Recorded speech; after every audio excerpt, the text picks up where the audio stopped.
Amara thought she was walking into a standard job interview, but within minutes, she realized the man across the desk wasn't assessing her skills. He was assessing something else entirely. What he didn't know was that this ordinary candidate wasn't ordinary at all. She was married to the CEO, and this conversation would change the company forever. Before we dive in, make sure you're subscribed to Tracelight Stories so you never miss the next real-life twist. And if you've ever been underestimated, you'll want to hear every second of this one. 3 weeks earlier, Amara was sitting at her kitchen counter, laptop open, coffee cooling beside her. She had been a senior operations manager at one of the largest tech firms in the city, until a round of restructuring left her team dissolved. She could have asked her husband for a connection. After all, he was the CEO of another fast-growing company. But Amara believed in earning her way. No shortcuts, no favors. So she applied anonymously under her maiden name. The position: Director of Operations. The company: Nexus Dynamics, praised for innovation, but whispered to have a problem with who got to lead. Amara wanted to see for herself. 10:02 a.m. The door to meeting room 3 opens. Mr. Clark, the hiring manager, greets her without standing up. No handshake, just a glance. And that's when the game begins. Clark, flat tone: "You've had quite an unusual career path." The first question wasn't about leadership or strategy. It was about the gaps he thought he saw. "You took some time off? How would you handle a faster pace now?" Amara, smiling politely: "I've managed teams on 4 continents, handling 24-hour operational cycles. I'm confident about pace." He didn't write that down. Clark, leaning back, tapping his pen, eyes scanning her like a puzzle piece that doesn't quite fit. "We're really building a younger, more dynamic team here. Do you think you'd fit that energy?" There it was, the first crack in the mask. Age, appearance, assumptions. By minute 30, Amara had answered every question with precision, but Clark was circling something else entirely. Clark, with a faint smirk: "Honestly, I'm not sure this role would be the right pace for someone like you." Amara, leaning forward, voice calm but cutting: "Mr. Clark, are you suggesting I'm too old, or that I don't look like your idea of leadership?" The room went silent. His pen froze. His eyes darted, first to her resume, then to her face. Clark, stammering: No, that's not what I..." Amara cuts in: "Because for 30 minutes, you've avoided any question about my actual skills. Instead, you focused on my age, appearance, and your perception of my stamina. Is that standard here?" And with that she stood, calm, measured, done. Clark watched her leave, convinced he'd just dismissed another candidate who wasn't a fit. What he didn't know was that the woman walking past the reception desk was married to his boss. If you're following along, hit that like button. It tells YouTube you want more stories where the underestimated get the last word, and also helps to grow our channel. By 2 p.m., whispers had reached the executive floor. By 4 p.m., the CEO, her husband, was reading the interview notes. But here's where it gets complicated. Amara never asked him to step in. She wanted to see what he'd do on his own. The next morning, Clark was called upstairs for an unscheduled meeting. He walked in and froze. At the head of the table sat the CEO, and next to him, Amara. Yesterday, Amara walked out of an interview that was never meant to be fair. Today she's back in the same building, but this time, she's not just a candidate. She's sitting beside the CEO, her husband, and the hiring manager who dismissed her is about to walk through the door. Clark steps in. His confident stride slows when his eyes land on her. That polite smile he wore yesterday, gone. He looks cornered. CEO, calm, measured. "Mr. Clark, please have a seat." Clark sits, eyes flicking between them. "Clark, I wasn't aware this was about." CEO, calm and measured. "It's about the way you conduct interviews, and the way you conducted this one." Clark, leaning forward, defensive. "With respect, sir, I run interviews the same way I always have. I was testing cultural fit, energy, chemistry. You can't just hire on resumes. But the CEO cuts him off by sliding a folder across the table. These are transcripts from your last 5 interviews. Candidates flagged for being too old, too inexperienced, or too different. None of them got the job. All of them had stronger credentials than the person you eventually hired. Clark swallows hard. I make judgment calls. That's my job. Amara calmly. Your job is to assess skills, but you've been assessing stereotypes. The room hangs in silence. Clark looks at the CEO, searching for a lifeline, but finds none. CEO, from this moment, you're suspended from all hiring responsibilities. HR will conduct a review. Cooperate fully. Clark's jaw tightens. He nods, but his eyes, they're not defeated. They're calculating. By the time Amara left the building, Clark had already made a call to someone who had just as much to lose if this investigation went any further. Clark is suspended. An internal review has begun, but as the investigation digs deeper, they find something in the hiring archives. A hidden list that explains everything.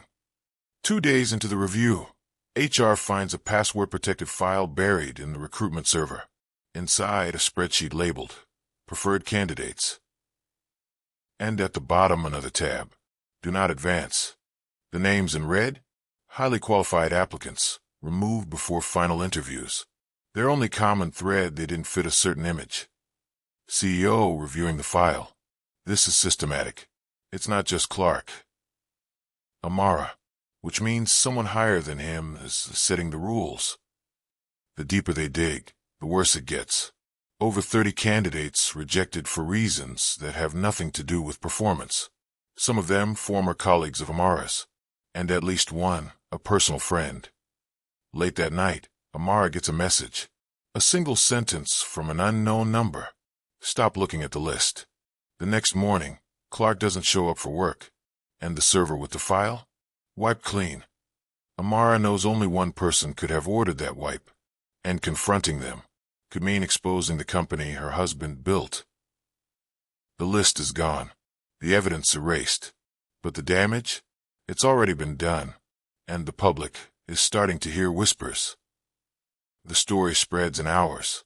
Stock prices dip, and investors demand answers. CEO, speaking to Amara, if we confirm it, we'll take a hit. But if we deny it, and they prove it, we're finished. Amara, you have to tell the truth. All of it. But telling the truth would mean admitting his company, the one he built from nothing, was flawed from the inside, and the board isn't on his side. Behind closed doors, the CEO faces his own directors. They want a quiet settlement, no public statement. But Amara knows silence will only protect the people who caused this. Atmosphere, quiet and tense. She stands outside the press conference room, holding a folder. Inside, every remaining piece of evidence. In 30 seconds, she'll walk onto that stage. And once she speaks, there's no going back. Corporate sabotage, hidden alliances, and a woman fighting both politics and perception. Early morning cityscape. Cold gray light reflecting off mirrored skyscrapers. Slow dolly in to the glass facade of headquarters. The boardroom war. Power changes the air you breathe. It's thicker, heavier. And for Amara, her first day as operations director was suffocating, even before she stepped into the building. Amara walking through lobby, then her phone vibrates. Breaking news alert. It wasn't a welcome message. It was an ambush. Headline, conflict of interest? New exec's personal ties to CEO raise questions, with Amara's photo. Amara under breath. You've got to be kidding me. Someone had gone digging, and they wanted her credibility buried before she could even sit at her desk. Boardroom corridor, voices behind closed doors. A male voice muffled. Optics are terrible. We have to move fast. And just like that, she knew. This wasn't gossip. This was a hit job from the inside. An email pops up on her phone, anonymous sender. We need to talk, before they erase you. In corporate warfare, you don't just remove a threat. You isolate it first. News clips, whispers in hallways. Two board members breaking off mid-conversation when she passes. These were build-ups. The board was splitting, and the ones against her were moving faster than she could find allies. Amara to herself, reading her phone. Pier 7. Midnight. Come alone. It was dangerous. But in a game like this, the most dangerous thing is doing nothing. Amara seated at her desk and saw Clark passes by, smirking faintly. Casual, but with an edge. Hope you're settling in while you still can. He wanted her rattled. She gave him a smile instead, but inside, she was already moving pieces. Amara stood by a fogged-up window at night. She slips on a coat. Street lights flicker. The city feels dangerous. Every secret has a courier, and every courier has a price. Footsteps approached, then stops, just short of the light, with a low voice. You don't know me, but I know what they're planning. She handed her a flash drive. Her hand hesitates before taking it. Amara, why are you helping me? She asked. Because they did it to me too. And just as quickly as they'd appeared, they were gone. She turns and freezes. She wasn't alone. Somewhere, in the shadows, someone else was watching. Red lasered, appears briefly on her coat, then vanishes. Amara alone in her apartment, blinds drawn, flash drive on the table between her hands. Information is power, but power is never free. She plugs the drive into her laptop. Audio plays, boardroom recording, voices plotting to force a resignation. Board member voice. Make it look like she leaked the contract terms. That'll finish her. It was dynamite, but in the wrong hands, it would blow her up too. Phone rings. It's the CEO. CEO calm, but with weight. Emergency board meeting. Be here in 30 minutes without your laptop. No context. No explanation. Just a summons without her weapon. She grabs her coat, hesitates at the door. In that moment, she realized something chilling. She wasn't being called to defend herself. She was being called to be cornered. From internal corporate chess to an all-out siege where reputations, careers, and lives are on the line. Public eyes are watching. Powerful enemies are tightening the noose. You think the storm ends once you step out of the boardroom, but in the corporate world, some storms only start when the cameras arrive. Amara in her apartment, blinds half drawn, TV flickering light across her face. News anchor off-screen. Allegations of insider influence, accusations that her appointment was a result of favoritism. Her phone vibrates of unread texts. Friends, journalists, strangers, all saying one thing. You're trending. Clark walking briskly through the lobby, surrounded by reporters. Mr. Clark, did you have prior knowledge of her relationship to the CEO before the interview? Reporter asked. Clark smirking. Let's just say, I wasn't surprised. The words hit her like a punch. She turns the TV off, silence. Then a knock at her door. A courier hands her a sealed envelope. She opens it. Subpoena.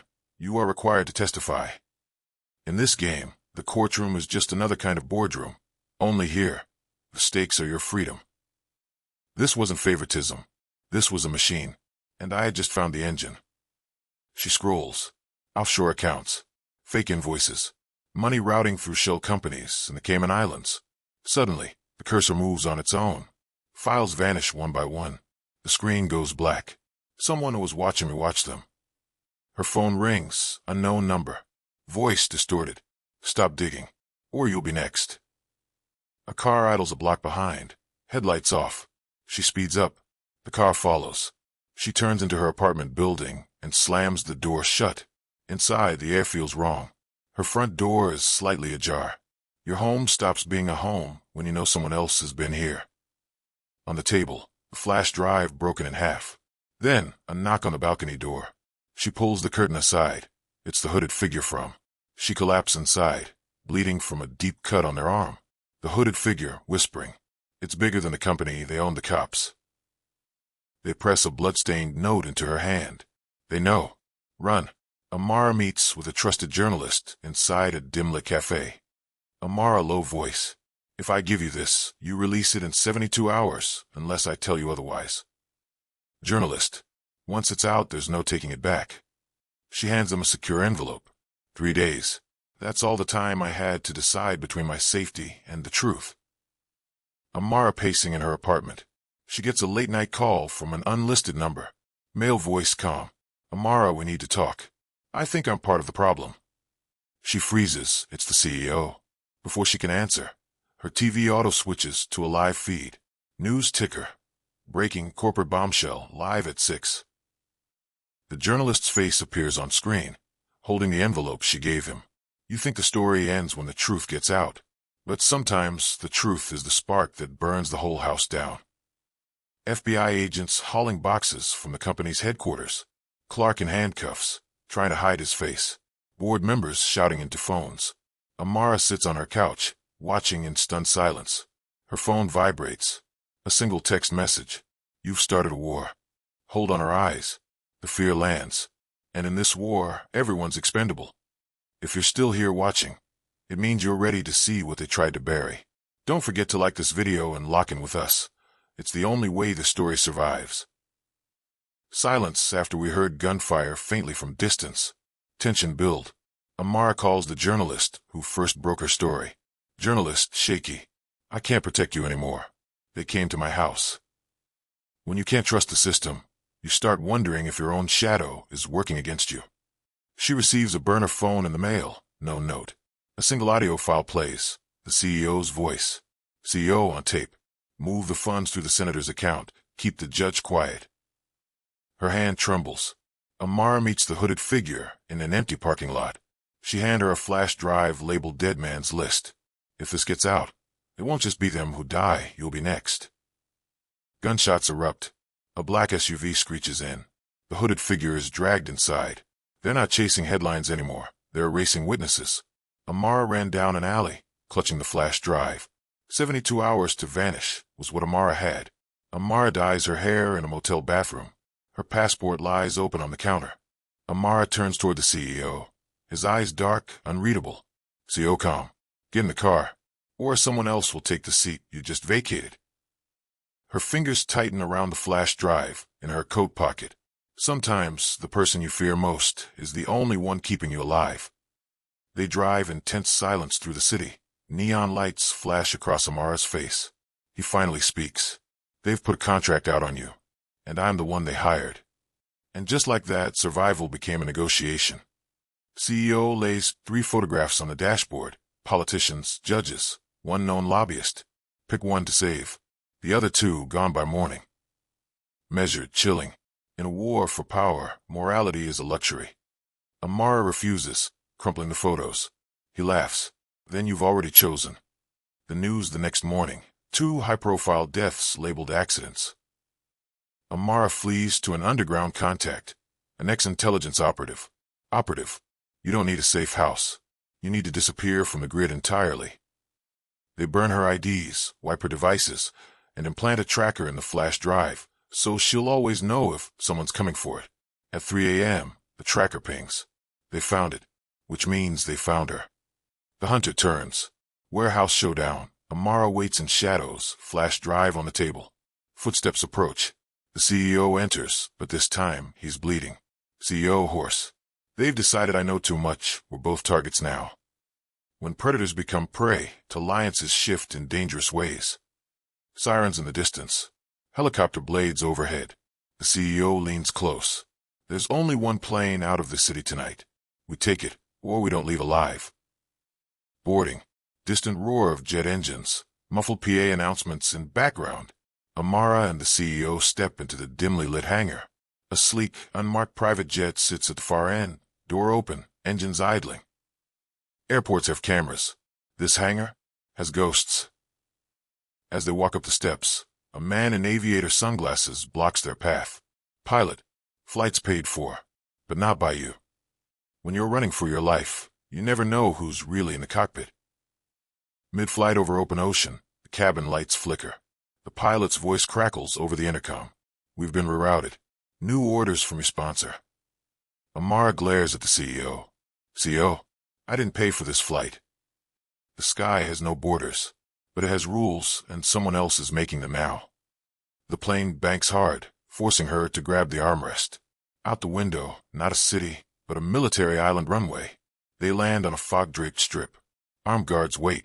A woman in a crimson suit steps forward, smiling.